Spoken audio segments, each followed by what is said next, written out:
श्री गुरुदेव दत्त, श्री स्वामी समर्थ. तुम्हा सर्वांचं आपल्या स्वामी शक्ती या चॅनलमध्ये मनापासून स्वागत आहे. स्वामी तुम्हा सर्वांच्या सर्व चांगल्या इच्छा पूर्ण करोत एवढीच स्वामींच्या चरणी प्रार्थना करते. आणि आपल्या आजच्या या नवीन आणि सुंदर व्हिडिओला पुन्हा एकदा नव्याने सुरुवात करते. भक्तांनो, आज शनिवार आहे. बघा, आजच्या या व्हिडिओमध्ये मी तुम्हाला शनिवारचा एक विशेष महत्त्वाचा उपाय सांगणार आहे. खरं तर शनिवारचा दिवस हा आपल्या घरामध्ये असलेली जी नकारात्मकता, आपल्या घरामध्ये असलेले जे दारिद्र्य आहे, हे दारिद्र्य संपवून घरामध्ये लक्ष्मी कृपा प्राप्त करण्यासाठी विशेष महत्त्वाचा समजला जातो. कुठल्या प्रकारचे जर दोष आपल्या घरामध्ये असतील तर या दोषांचा नाश करून घरामध्ये बरकत आणण्यासाठी शनिवारचा दिवस जो आहे तो विशेष महत्त्वाचा असतो. बघा, आजच्या या व्हिडिओमध्ये मी तुम्हाला याच शनिवारचा एक महत्त्वाचा उपाय सांगणार आहे. तुम्हाला तुमच्या हाताच्या दोनही मुठींमध्ये अशी एक गोष्ट घ्यायची आहे, जी गोष्ट घेतल्याने तुमच्या अडलेल्या इच्छा पूर्ण होतील, घरामध्ये बरकत येईल, घरामध्ये असलेली जी अवलक्ष्मी आहे त्या अवलक्ष्मीचा नाश होईल, घरामध्ये असलेली जी गरिबी आहे ही गरिबी कुठेतरी संपायला लागेल. बघा, उपाय अत्यंत महत्त्वाचा आहे, कारण शनिवारच्या दिवशी केलेला कुठलाच उपाय हा कधीच खाली हात जात नाही. हा उपाय काही ना काही लाभ देऊन हा नक्कीच जातो. फक्त विश्वास आणि मनापासून तुम्हाला हा उपाय करायचा आहे. आता उपाय काय आहे ते ऐकण्यासाठी आपला आजचा हा व्हिडिओ शेवटपर्यंत पहा. आणि जे कोणी आपल्या चॅनलवरती नवीन असेल त्यांनी लगेचच आपल्या चॅनलला सबस्क्राईब करा, कारण तुम्ही आपल्या चॅनल सबस्क्राईब केल्यामुळे मी पुढचे जे व्हिडिओ बनवेन ते सर्वात आधी तुम्हा सर्वांपर्यंत पोहोचतील. बघा, आपल्याला काय करायचं आहे, शनिवारी सायंकाळी ज्याला आपण लक्ष्मी प्राप्तीची वेळ म्हणतो, लक्ष्मी येण्याची वेळ म्हणतो, या वेळात हा उपाय करायचा आहे. यासाठी तुम्हाला 2 पिंपळाची पानं घ्यायची. 2 पिंपळाची पानं, शक्यतो पिंपळाचीच पानं घ्या. समजा पिंपळ आजूबाजूला नसेल, आता बरेच लोक असे आहेत की ज्यांच्या आजूबाजूला पिंपळाचं झाड असणं मुश्किल आहे, तर मग अशा वेळेस तुम्हाला 2 आंब्याच्या झाडाची पानं घ्यायची. ठीक आहे, आंब्याची किंवा पिंपळाच्या झाडाची पानं तुम्हाला घ्यायची आहेत. या पानांच्या वरती तुमची जी कुठली इच्छा असेल ती इच्छा तुम्हाला एका शब्दात लिहायची. यासाठी तुम्हाला एक निळ्या किंवा लाल रंगाचा पेन घ्यायचा आहे. हिरवा घ्या, निळा घ्या, लाल घ्या, पिवळा घ्या, फक्त काळा नका घेऊ. ठीक आहे, असा कुठलाही एक पान घ्यायचा आहे आणि त्या पानावर तुमची जी इच्छा असेल ती इच्छा एका शब्दात तुम्हाला लिहायची आहे. इच्छा लिहून झाली की जे पान आहे हे पान तुम्हाला देवघराच्या समोर एक दिवा प्रज्वलित करून बाजूला अगरबत्ती लावून तिथे तुम्हाला ही 2ही पानं ठेवून द्यायची. 2ही पानं ठेवून दिली की या 2ही पानांच्या वरती थोडं थोडं खड्यांचं मीठ ठेवायचे. जे आपण खड्यांचं मीठ घरामध्ये वापरतो तेच ठेवा, नसेलच तर जे बारीक वाटलेले मीठ आहे ते मीठ तुम्हाला ठेवायचे. या मिठाच्या वरती एक एक तुम्हाला लवंग ठेवायचे. ठीक आहे, एक एक लवंग, बस इतक्याच गोष्टी तुम्हाला ठेवून द्यायच्या. त्यानंतर काय करायचं, ही जी पानं तुम्ही समोर ठेवलेली आहेत तर तुम्हाला तुमची जी इच्छा असेल ती इच्छा त्या पानांकडे बघून तुम्हाला व्यक्त करायची आहे.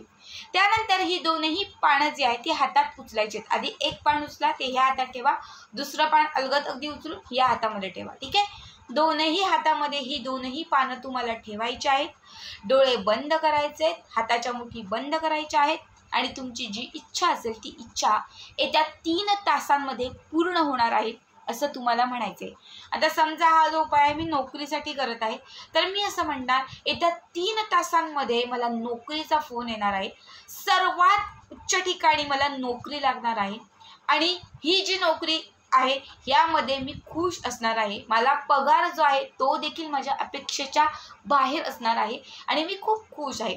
जी ही इच्छा असेल, आता तुम्ही व्यवसाय वाढीसाठी करताय तर तुम्हाला 3 तासात माझ्या दुकानात भरपूर गिराईक येणार आहे, माझ्या दुकानामध्ये भरभराट येणार आहे, माझ्या दुकानामध्ये लक्ष्मी कृपा होणार आहे, 3 तासात माझ्या सगळ्या इच्छा पूर्ण होणार आहेत, असं तुम्हाला पूर्ण पॉझिटिव्हिटीने म्हणायचे. ठीक आहे, 5 ते 10 मिनटं तुम्हाला ही जी पानं आहेत ही हातात पकडून मुठी बंद करून तुमच्या इच्छा सगळ्या व्यक्त करून घ्यायच्या आहेत पॉझिटिव्हिटीने. हे सगळं करून झालं की त्यानंतर ही 2ही जी पानं आहेत, ही 2ही पानं हाताच्या म्हणजे ज्या मुठी आहे त्या मुठी घेऊन तुम्हाला घराच्या बाहेर जायचं आहे.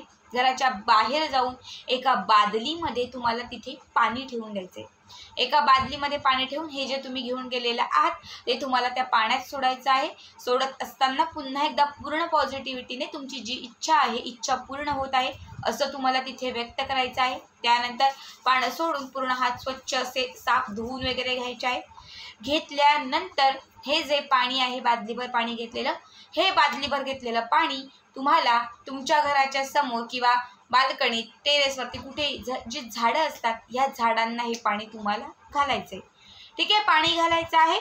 त्यानंतर तुम्हाला घरामध्ये यायचं आहे. घरामध्ये येऊन स्वच्छ हातपाय वगैरे धुवायचे, पायावरती पाणी घ्यायचं आहे. त्यानंतर पुढची जी कामं आहेत ती तुम्हाला करायची.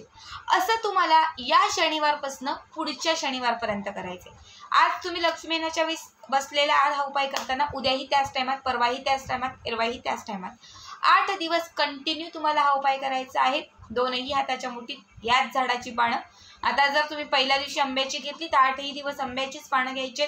समजा तुम्ही जर वडाची घेतली, जर तुम्ही पिंपळाची घेतली तर तुम्हाला कंटिन्यू पिंपळाचीच पानं घ्यायची. ठीक आहे, 8 दिवसांच्या आत म्हणजे पुढचा शनिवार येईपर्यंतच हा उपाय करायचा आहे.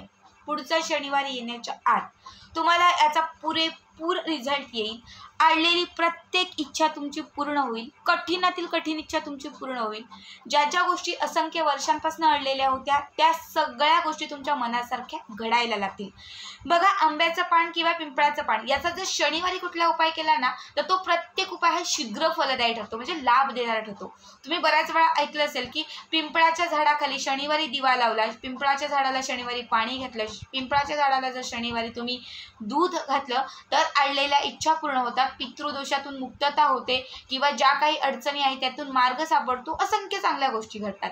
जर ही 2 पानं तुम्ही आणली, त्यावर तुमची इच्छा लिहिली तर नक्कीच तुमच्या ज्या इच्छा आहेत त्या इच्छा पूर्ण होतील. म्हणजे ज्या इच्छा पूर्ण होता होता मध्ये अडथळे येत होते, संकट येत होती, विघ्न येत होती, अपयश येत होतं, हे सगळं तुमचं लांब जाईल. आणि हा एक उपाय केल्याने तुमच्या अडलेल्या ज्या इच्छा त्या पूर्ण होण्यास मदत होईल. मीठ ही अशी गोष्ट आहे जी आपल्या घरातील, आपल्या जीवनातील दारिद्र्य संपवते. जेव्हा तुम्ही मीठ त्याच्यावरती घ्याल आणि जेव्हा तुम्ही लवंग घ्याल, तेव्हा लवंग म्हणजे काय तर माता लक्ष्मीची प्रिय असणारी गोष्ट. लक्ष्मी प्राप्ती होईल, लक्ष्मी साक्षात खेचली जाईल. घरात किती दारिद्र्य असेल, किती धनहानी होत असेल ती थांबेल. म्हणजे लक्ष्मी कृपाही होईल, बाधाही संपेल, दोषातून मुक्तताही होईल आणि अडलेल्या ज्या इच्छा त्या इच्छाही पूर्ण होईल. अत्यंत साधा सोपा उपाय आहे. विश्वासाने मनापासून नक्कीच करा. तर आजचा हा उपाय कसा वाटला कमेंट करा आणि पुढचे व्हिडिओ पाहण्यासाठी चॅनलला सबस्क्राईब करा. श्री स्वामी समर्थ. जय जय स्वामी समर्थ.